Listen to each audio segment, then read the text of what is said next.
Greetings. We have here tonight Britta Görtz from the mighty Hiraes, also Critical Mess, and previously Cripper. Good evening.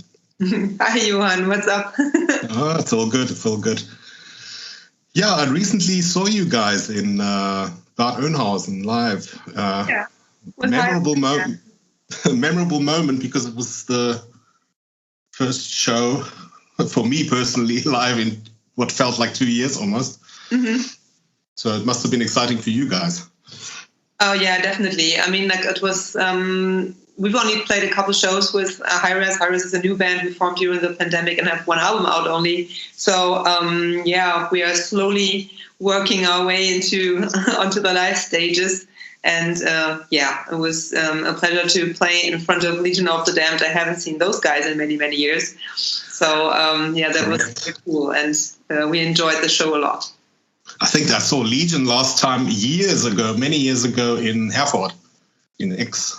Yeah, I think it must have been like almost 10 years ago or something that I've seen them last. And like, to be honest, like I wasn't even aware that they are still active. Like, I don't know, it kind of like, I don't know, I miss it. And it was great to see them perform. Yeah, I must say, I mean, it was a bit of a captive audience. I think a lot of people thought they have to sit. Yeah. That's like I think like after our first show, first song, I reminded them that they were allowed to stand up and gather a little bit, but they were really like well behaved.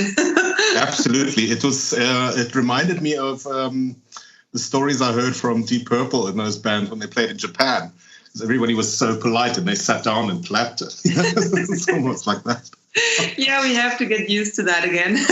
Yeah, absolutely. I think everybody has to get into the swing of things again.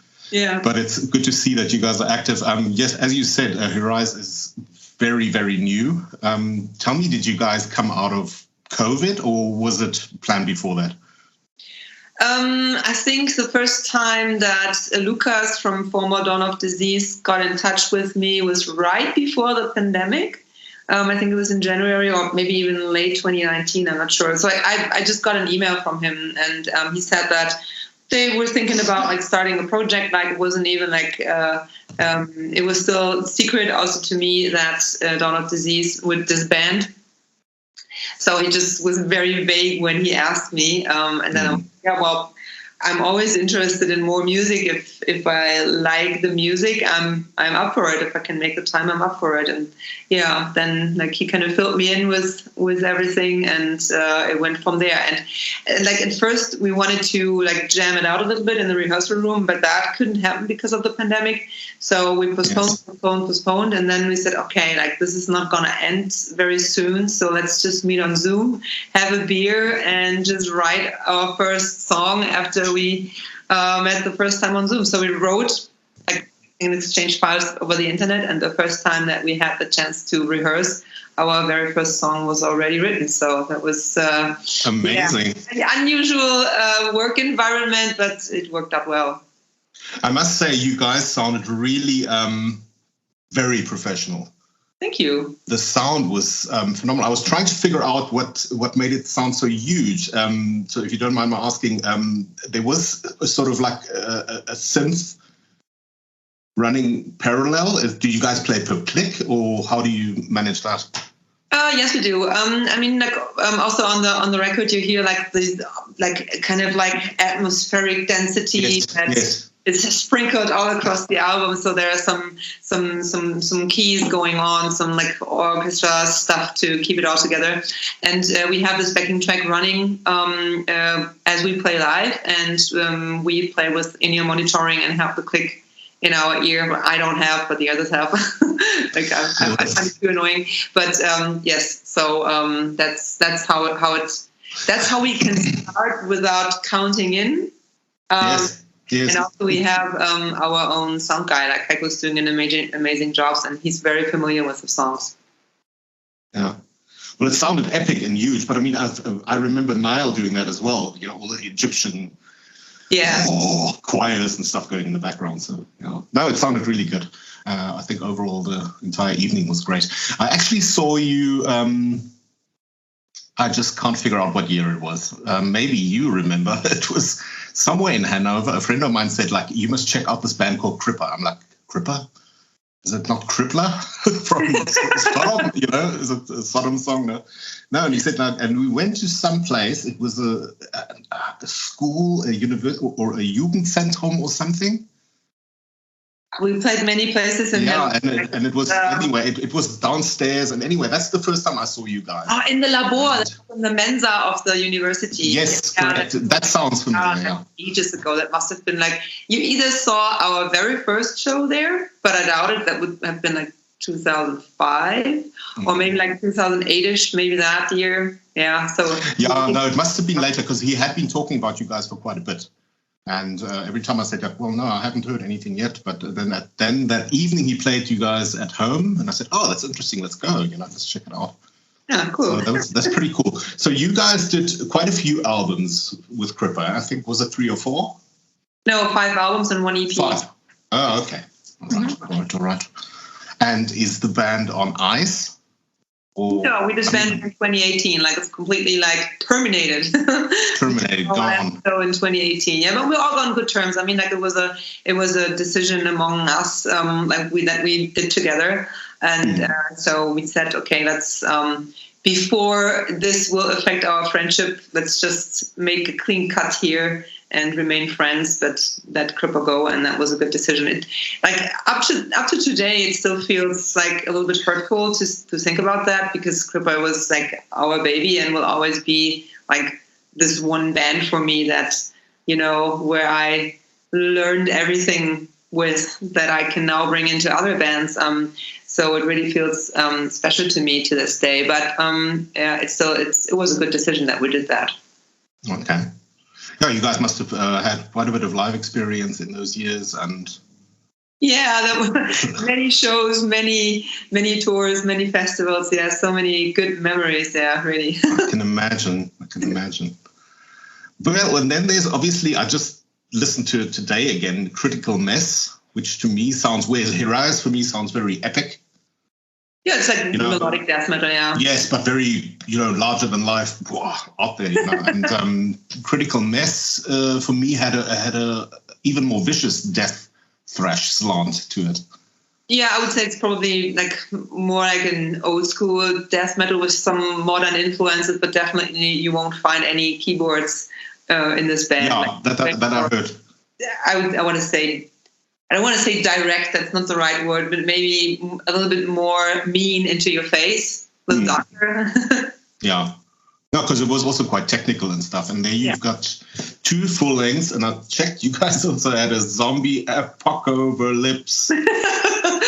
Yeah, that was a fun thing to do. Like, yeah, we have 2 albums out. The albums are called Human Prey and then Man-Made, Machine-Made Men.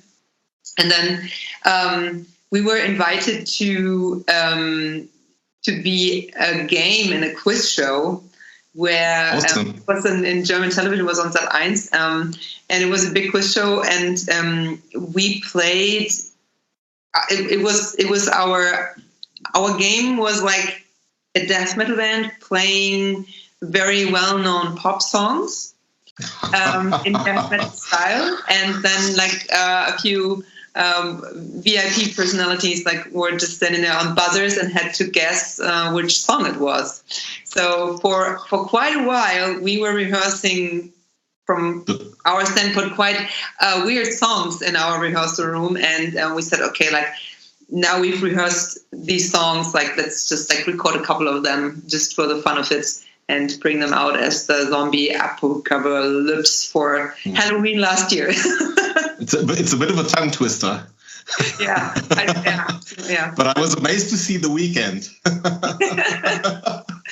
Yeah, it was so funny. Like I remember, we were rehearsing that stuff like for so many weeks, and because parts of it had to be like slightly rearranged and rewritten to fit the death metal genre.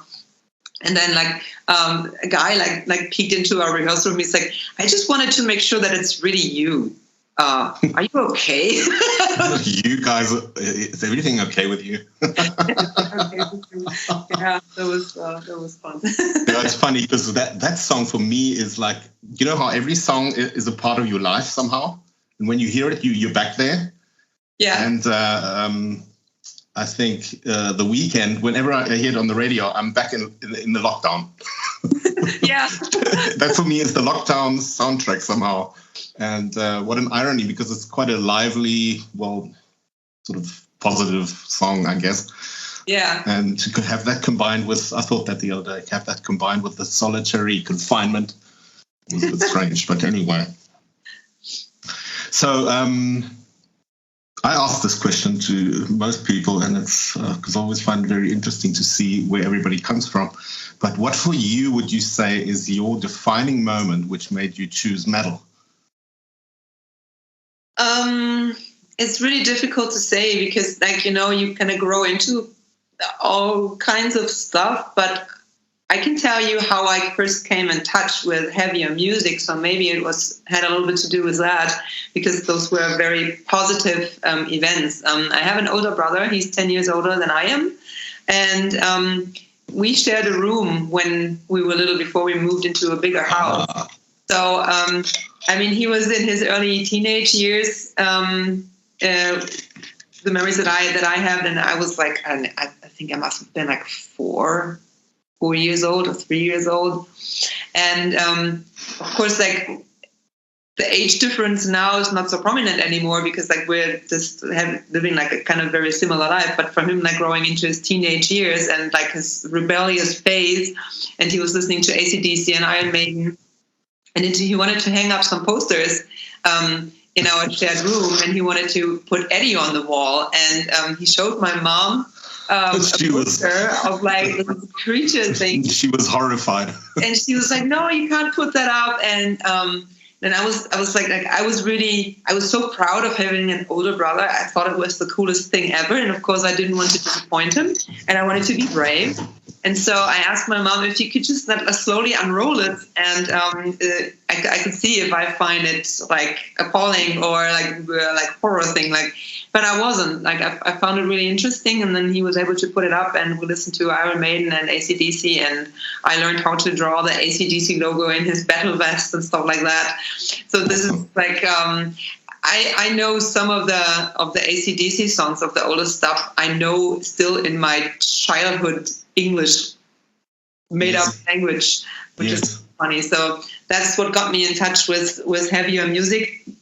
But then, like, I had the typical teenager phase. Like, I went through a full-on boy band phase, and there was this weird moment when there was the transitioning phase, and I had a mixed cassette with New Kids on the Block and Guns N' Roses on it, which was awkward, but for me it was just a natural thing. But yeah. Awesome. So it was my brother. He started it all.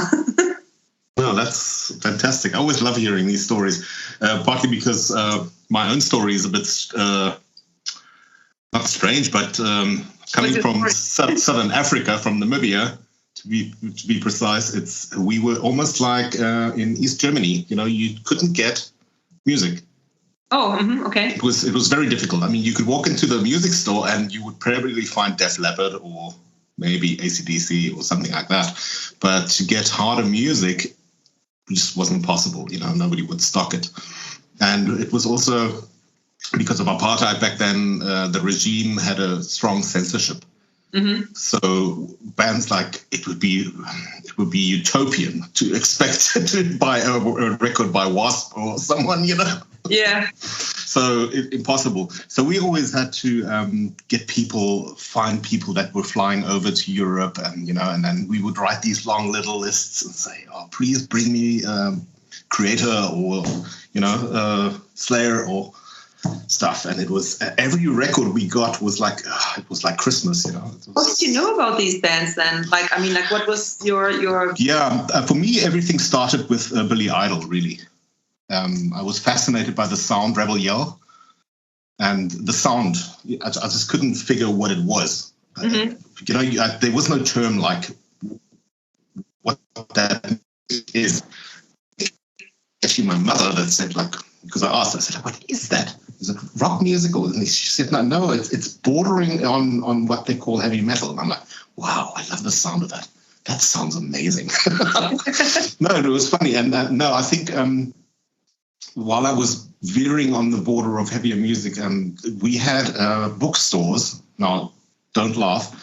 They actually had Bravo and US magazines like Rip, Metal Edge, Metal Forces. So all these magazines would come in, and ironically, we would now buy them, but there was nowhere to listen to these great bands that are in there. So our bedrooms were plastered with all these posters. And I remember as a teenager just sitting on my bed and staring at these and wondering, wow. You didn't even know what they would sound like. No. And I was like, what does Metal Church sound like? Oh, they look cool, man. Whatever, you know. So that sort of inspired our little lists, and that's how that got on. So every time I speak to people from East Germany, we sort of have a thing in common. Yeah, it's really amazing. No, it was crazy, but it made me really appreciate the music and be more fanatical, you know, into it. And were you disappointed when you heard one of the bands? Like, were you disappointed with Metal Church after you saw them? No, not at all. Not at all. Yeah, no, they were great. It's like when you hear someone speaking on the radio and you have an image in your head of a person and he's just looking totally different, or she. Also, when people are wearing masks all the time, and like the first time, like after working with someone together, like they put down the mask, I'm like, oh, my mind hadn't made up the face. Yes. Way. Yes, your eyes actually, or your mind creates the rest, you know. Yeah, and I imagine it to be like similar with when you look at the bands and at the posters. And then you hear the music for the first time. That must have been so cool. Yes, it was phenomenal. I remember the first time I visited a friend of mine here in Germany. I'm not lying. I left with 50 records, 50 LPs. His parents were just going. And you can imagine the customs person when I landed back in Africa. She said, like, please open that bag. And she went through, and it was like Morbid Angel, Autopsy, that kind of stuff. I think at some point he just went, that's fine. You may proceed. So anyway. But to get back to you, you do vocal coaching. Yes, I do vocal coaching. Yeah, that's a good portion, if not a little bit more than half of my what I earn my bread and butter with. I think that's awesome, because did that start right away, or was it something you only recently discovered you could do? Because I mean, I play guitar. I would never teach, because I don't think I can relay my knowledge, what I do. Because I don't analyze what I do, you know, it's... Yeah, if you know what I mean.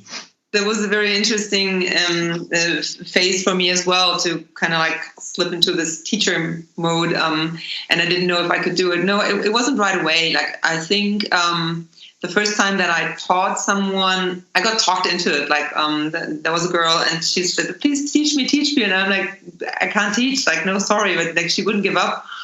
And so that's when my first online meeting with someone and my first approach of teaching something came along. So I think that must have been like maybe 4 or 5, I was going to say 5 years ago, maybe.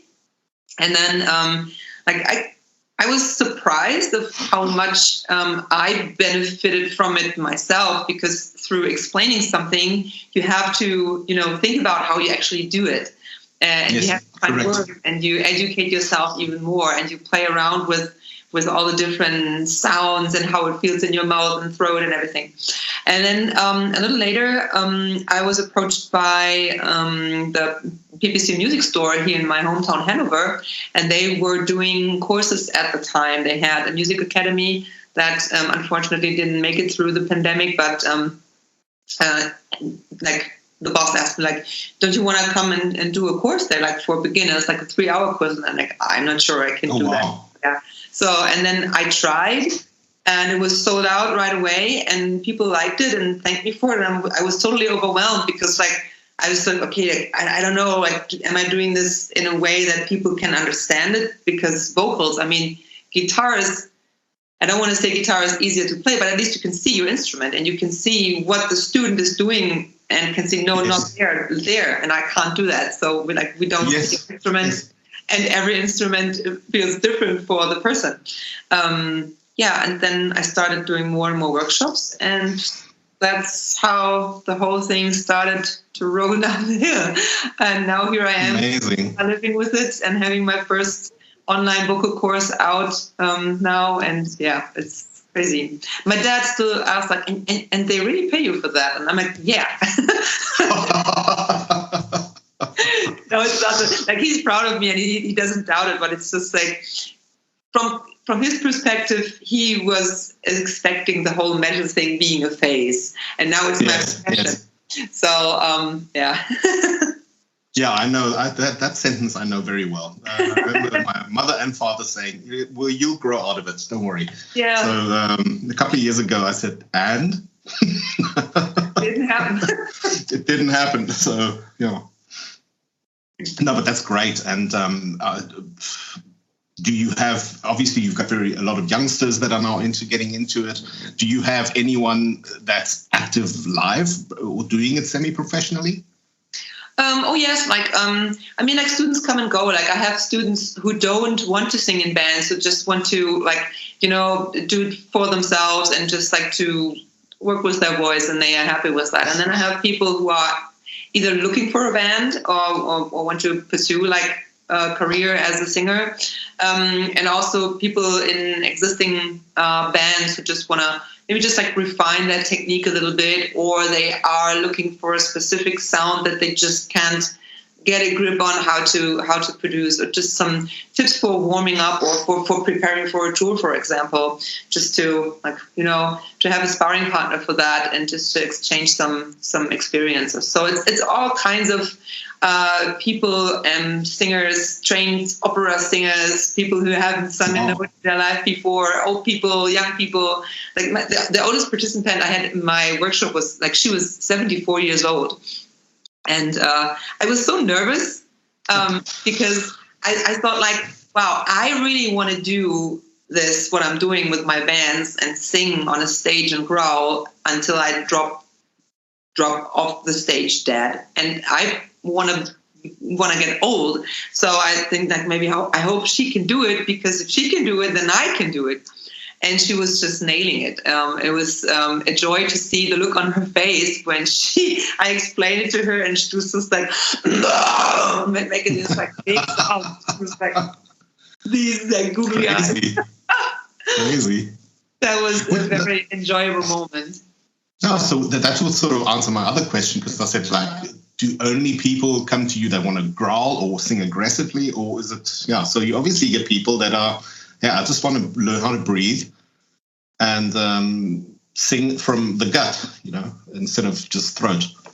Yes, that's from a vocal teacher's perspective, it's a little irritating to say that we sing from the gut, but it's to do it in a not only in a healthy way, but in a way that feels good and that you can use to create good music with, so that it doesn't sound too forced, but still mighty, Yes, of course.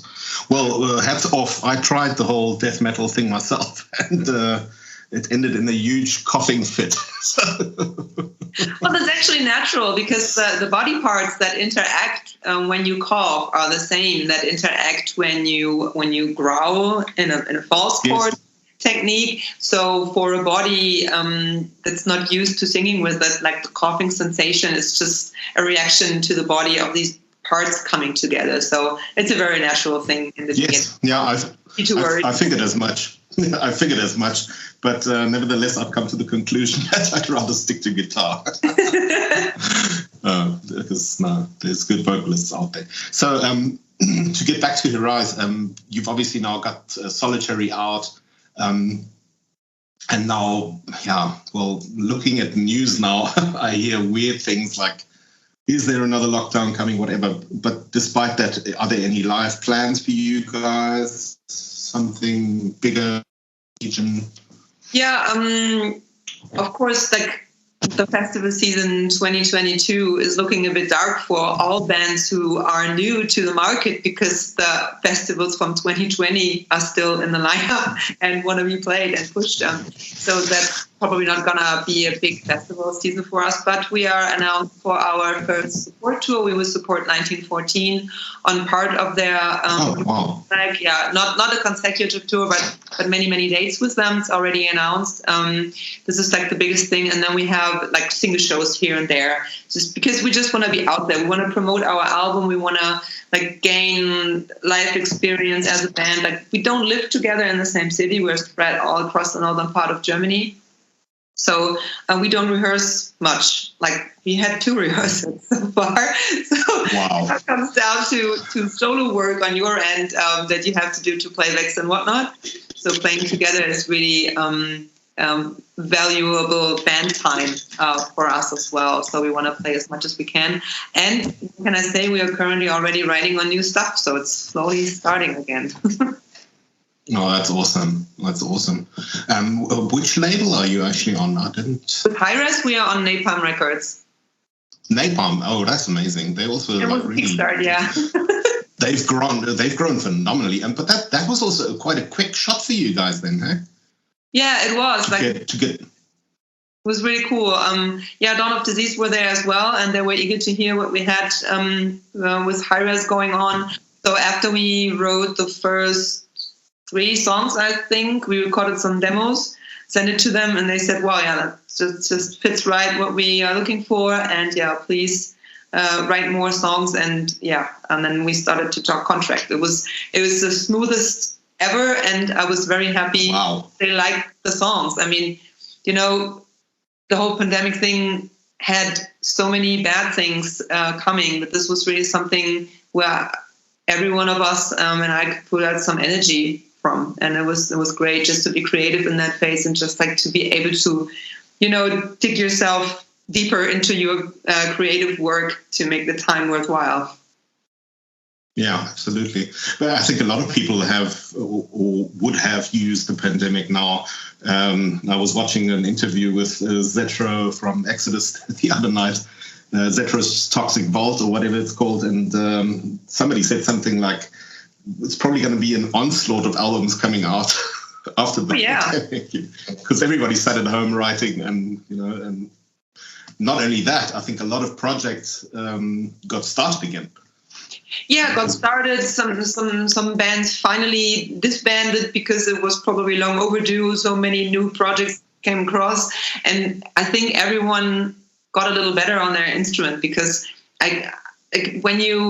when you're in a certain age, and when you also an aged musician, so to speak, you don't spend so much time practicing and learning new stuff as you have done in your youth, where you sat down like 8 hours a day, play guitar or whatever you started. So for me, doing so much studio work, and I also did a lot of contributions to other bands and projects, and I really refined my technique in the studio. I got better at recording myself and everything. So that was kind of reached a new level even after 18 years of doing this. Learning never stops. And so I feel like for me personally, I made the most of a bad situation. And in hindsight, that makes me really happy that I was able and given the chance to do that. I agree. I did the same. For me, my guitar was really standing for probably the large part of almost 6 years. And for me, I always relied heavily on the band scenario. And everything I've done in the past was always practice together, do an album, do live, go back, write, produce an album, that sort of circle. And somehow I couldn't get myself motivated to sort of create music on my own. And I think this pandemic gave me the little nudge in the back, and I actually sat down, got the gear, because I was a little bit against the whole do it on the computer kind of thing. But I think it's a great way. It was a great way to capture ideas and then send them back and forth with people, and and then there's a sort of foundation to carry on with and turn it eventually into a proper lineup or something. Yeah, and for me, it was a valuable time. imagine like 25 years ago when we didn't have the possibility to send large files over the internet. Just would have been even more of a disaster as it is now. Yes, with the old fat inch tapes. So did you guys actually record as a band? Were you all in the same studio, or did you also do it with sort of home recording files? I guess studio Aufenthalt would have been a bit of a problem. It would have been just forbidden. Like it was. I mean, we could have gone to a studio, but Jens Bogen did it in Sweden. And Jens Bogen and his team. So I don't think that we could have gone on a plane and gone into his studio. So I'm used to working by myself anyway. So is Matthias, our drummer. And then like everyone with strings teamed up and they did that together, I think, at Ollie's place. And then we edited the stuff and cleaned it out a little bit and then sent it over to Jens and his team for mixing, mastering, and doing all the magic, which makes it sound good now. Yeah. It's phenomenal how things have changed in that respect. It's really, yeah, but it's also so sad. I always wanted to work with Jens Bogen, and now I have, and I haven't even met him. Yes, you want it. That's something fascinating, to be in the studio with those guys and see what they do. That's just wow, you know. Yeah, just quietly in a corner and observe. Just observe. Yeah, see the change that. That'd be awesome. But yeah, it's the tricks of the trade. Mm-hmm. No, great. I think that sort of covers it from my side of things. Is there anything you would still like to say, or push, or? Just come see one of my bands playing live. Come see Critical Mass. We have a couple shows lined up. Come see Hiraes. Say hi after the show. Support your bands. Go to all the small shows that are possible at the moment, and support your local clubs. Like, I think it's badly needed and highly appreciated, and with all kinds of bands. So go see your bands live. Yes, support the underground, and support the bands live. It's where they make their sustenance. Yes. If you have any links that are important, obviously I will sort of pick out the links I deem are important for you guys and post them underneath the video. But if there's something especially that you would like to plant, like your vocal coaching, so that I haven't looked for that yet. But then maybe the link to the online course that is just like now promoted. Yes. A couple of days left for the early bird, a lower price, and I think they do a special for Black Friday as well. I'm not sure about that, but maybe when someone's interested in that, Yeah, that'd be great, and I'll just post it underneath. Well, thanks for coming. Yeah, thank you so much for having me. It's been a pleasure speaking with you. It's awesome. Looking forward to get this out there. Okay.